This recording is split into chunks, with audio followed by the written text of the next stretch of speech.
He was home every night, same chair, same silence. Same man who was technically there. And somehow, you grew up completely alone. Not because he left, not because he disappeared, because he was present in every room and absent in every way that mattered. You know exactly what that means, even if you've never said it out loud. You were maybe 6, maybe 7. You came running into the room with something, a drawing, a story, something that felt enormous inside your small chest. And he was there, right there. But his eyes were somewhere else. The TV, the newspaper, the wall, somewhere that wasn't you. So you stood there for a moment, holding whatever you came to show, and then you put it down. Or you walked back out. Or you stayed and pretended the moment hadn't happened. That was the first lesson. Not taught, not explained, just absorbed. The things you feel don't stop the room. You tried again. Of course you tried again. You came home with something good, a grade, a small victory, something you wanted someone to witness. And he said, good, the way people say it when they're not listening. That specific good, that means I heard a sound and responded to it. Not, I see you. Not, tell me more. Just, good. And you filed that away too. Not consciously. Not with words. Just, your body understood something your mind didn't have language for yet. What you feel is not the most important thing in this room. And so, slowly, across months, across years, you started to edit yourself. You stopped bringing the drawings. You stopped coming in with your chest full of something, because empty hands don't get ignored. And a closed mouth never gets the wrong answer.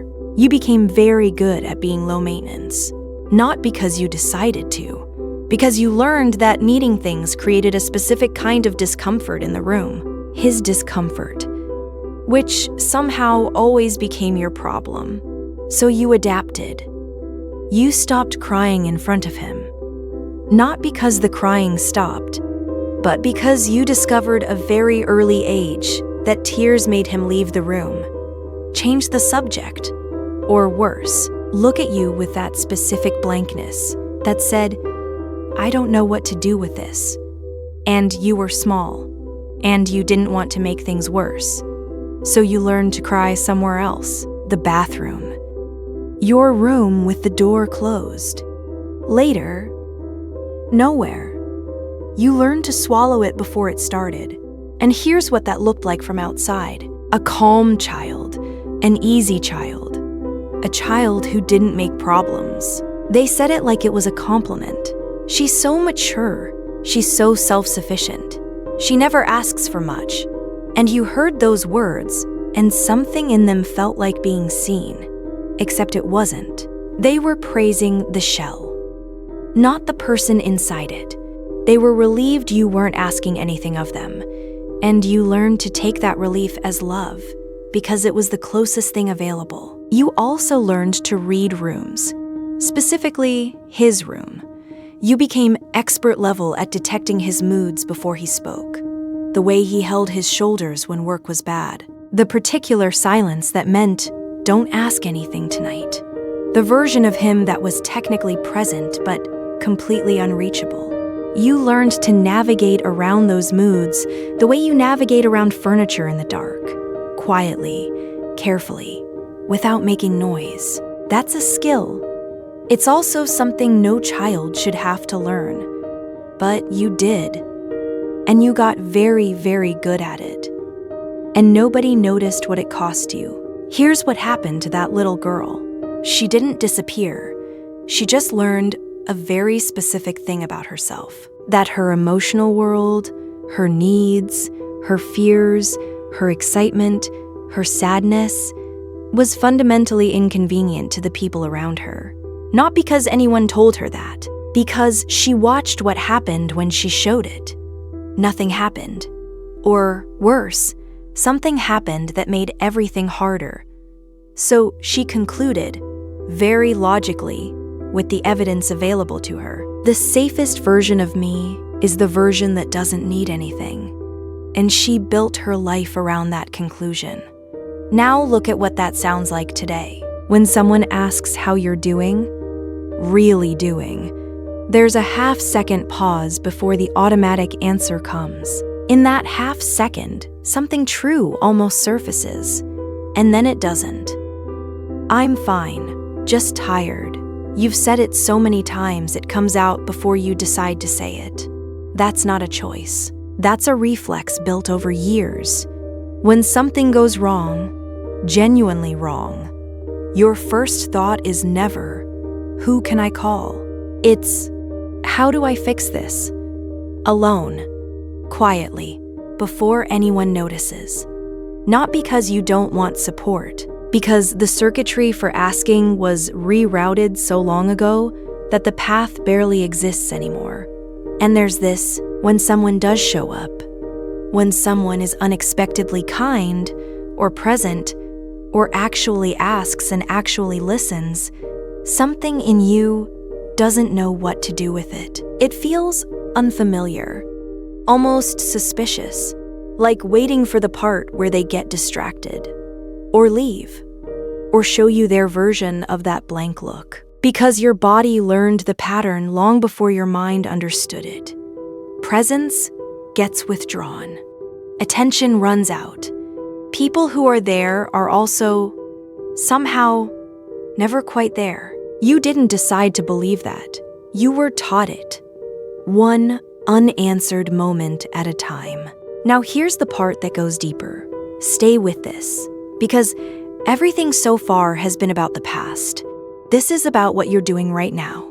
You are still trying to be seen by him. Not him specifically. Not necessarily that man in that chair, but something that feels like him. You find it in the people who don't quite reach you. The ones who are technically present, but emotionally elsewhere. The ones whose attention you have to work for. The ones who make you feel like you're standing in that room again, holding something, waiting for them to look up. And when they do look up, even briefly, something in you lights up in a way that nothing easy ever does. Because familiar pain feels like recognition. Because you spent so many years trying to make one person see you, that now, being seen easily feels wrong. It doesn't feel earned. It doesn't feel real. But the person who makes you work for it, who gives you just enough to keep trying, who looks up occasionally and then looks away, that person feels like home. Not because they're good for you, because they're familiar. Your nervous system doesn't know the difference between love and the pattern it learned to call love. It just knows what it recognizes. And here's the cruelest part.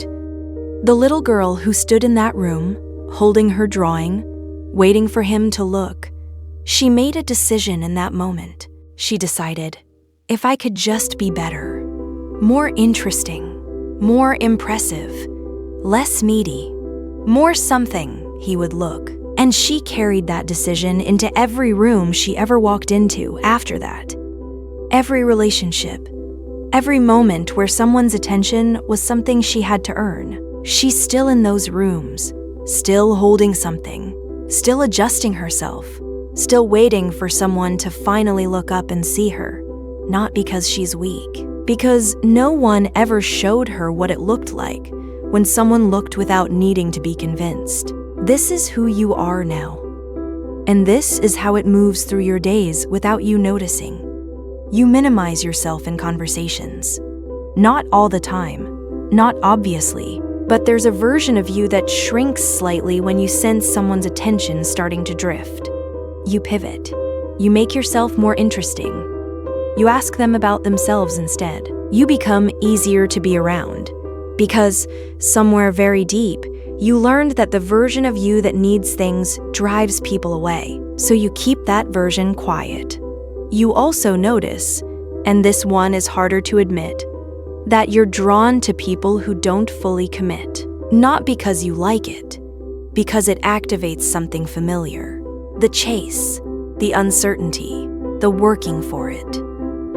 When someone is consistently available, consistently interested, consistently kind, sometimes it feels boring, or too easy, or like they must not really know you yet. Because the template you were given for what love feels like includes distance, includes having to prove yourself, includes that specific ache of trying to reach someone who isn't quite reachable, and you don't know how to trust what doesn't feel like that. There's also this quiet thing you carry, the question you don't ask out loud because you already know it has no answer. What would I have been if someone had actually seen me then? Not fixed, not saved, just seen. If someone had looked up from that chair and said, "Tell me more. I want to hear." You don't have to be small in this room. You don't know who that girl would have become. You never got to find out. He was home. You know that part. But here's what's also true. You are still standing in that room, still holding something, still hoping that this time someone will look up. You've changed the rooms. You've changed the people in them. But somewhere underneath all of it, that little girl is still adjusting herself, still making herself easier, still waiting to be seen. And she doesn't know yet that some people will look up without needing to be convinced. She's still learning what that feels like. She's still not sure she believes it. And this is specific. This is not, you have trouble with relationships. This is, you are in the middle of something hard, a decision, a loss, something pressing on your chest at 2 a.m. And the thought of calling someone doesn't occur to you. Not because you're alone, because the wiring that says this is when you reach for someone was never installed. You got a different wiring. This is when you figure it out. This is when you go quiet. This is when you wait until it passes. And it always passes. You made sure of that because you became very good at surviving things alone. So good that people around you believe you don't need anything. And some part of you believes it too. Until 2 a.m., when something presses and there's no one to call.